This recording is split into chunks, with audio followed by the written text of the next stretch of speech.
Welcome to Saturday's Warrior. Today we are doing our Week 7 Big 12 Power Rankings.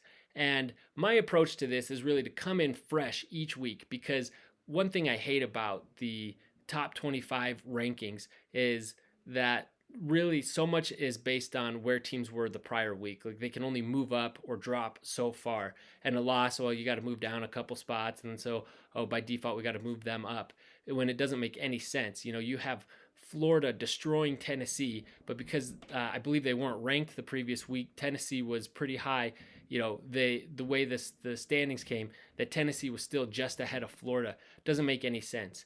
If two top 10 teams match up and the lower ranked team loses in a close battle, but then they drop out of the top 10, that doesn't make sense either. They're two top 10 teams. You would expect them to play each other close, and you would expect the higher ranked team to win that matchup. So why would they move it up? Maybe the losing team even moves up because they played such a close game against an even higher ranked team. So I really try to come in with a fresh take each week, and so really mix things up and start from scratch.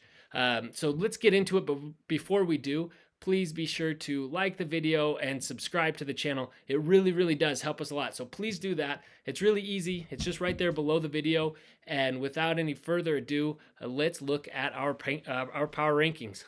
So obviously at number 1, we've got OU after they upset Texas in the final Red River rivalry game being held in the Big 12. And what a wild game. But if you're a Big 12 fan, it was disappointing because you were looking for Texas to win because you felt like if either one of those two teams was going to get knocked out of the Big 12 championship game, it was going to be OU. And now they've got a clearer path and an easier schedule to get in. So now you've really got to pay attention to the jockeying in the standings and hope that somebody can work it out that they somehow pass up one of these two teams. So it looks unlikely now, and OU is in the driver's seat for sure. And then obviously at number 2, Texas goes down. They lost head to head. I still think they're probably the better team than OU, but that's why we play the game. They're down this week. If we do in fact see these two play again in the Big 12 championship, I would expect Texas to win that one. But again, that's why we play the game. At number 3, we have Kansas. As Big 12 collective, the fan base, I would say that we were rooting for Kansas to be able to come in and perhaps sneak into that Big 12 championship game. They lost the head-to-head to Texas, and so they would either need Texas to lose again or OU to lose. I don't know. So there's still a chance that Kansas gets in. But regardless, look at this. They are already on path to beat their over-under for the season. They could very easily come out to winning 8 or 9 games this season. This is Kansas, so pretty remarkable. They're right now, even with the backup quarterback, in at number 3 for me. At number 4, we've got West Virginia.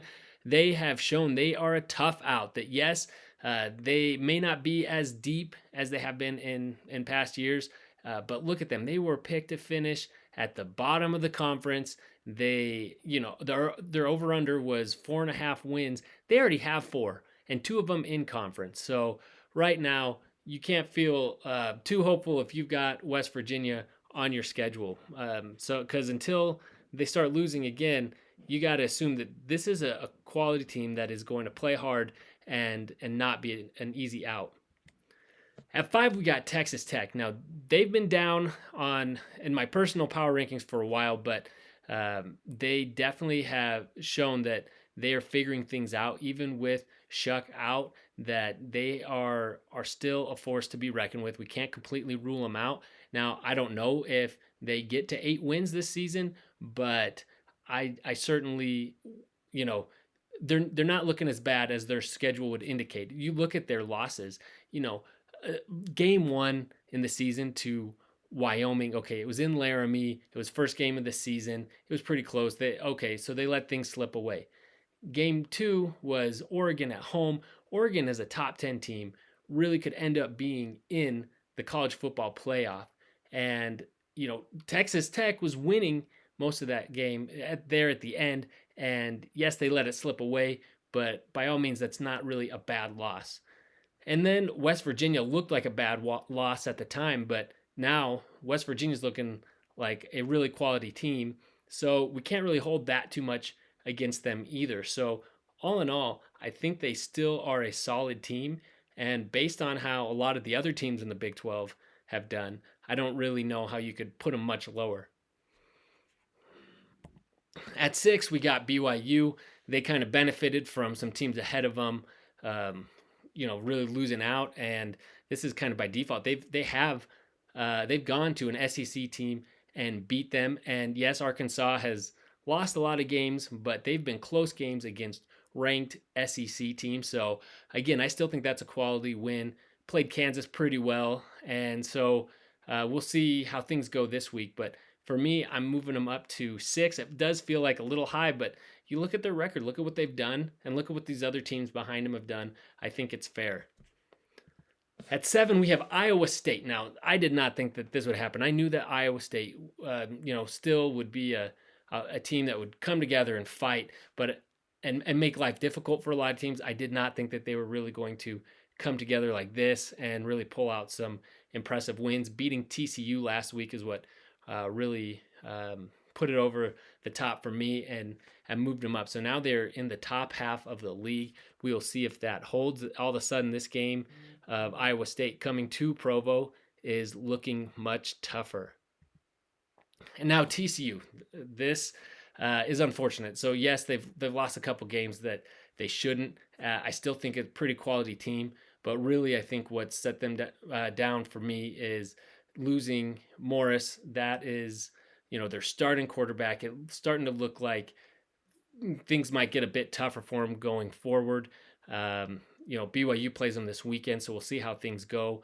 I imagine they'll go a lot on the ground, so we'll see if they're able to rally together and really, continue to rattle off wins. But they're going to start getting into the tougher part of their schedule too.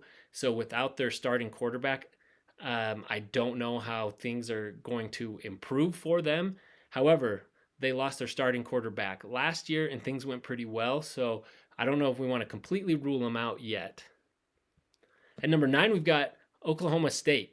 Now, I had them in dead last week after their performances. They could not figure out who they were, but they came out and looked very impressive against Kansas State, and that's scary. If Kansas State maybe came out lethargic off of their bye week, they should have come out strong. But I don't know if it said more about how good Kansas State was or if Oklahoma State finally has figured something out. But that for any teams that are playing Oklahoma State and thought that they'd have an easy win on their schedule are probably rethinking that now. And then Kansas State coming in just under Oklahoma State. I still think this is a quality team. I still think that they're going to do pretty well. I'm not sure if they get to 8 wins, but I think they're going to be still in the upper half of the conference when all is said and done. But right now they are definitely down on my rankings. And then UCF, they're not. This isn't. They've lost some games that they shouldn't have, and you feel like they're better than this. But again, that's why we play the game, and this is their record. They're 0-3 in the conference. I don't know how I could have them any higher. And Cincinnati, they come down this week. It was a bye week, but it was more because some teams I felt like showed that they earned to move up in the rankings. And so Cincinnati's down a little bit. It was bye week. Seems like a bummer to get pushed down, but they've got a chance this week to come out and prove us wrong against Iowa State. And then at 13, Baylor. They just do not look good, but they had that wild comeback win over UCF, and so that's what put them for me ahead of Houston, who is definitely the bottom dweller here in the conference.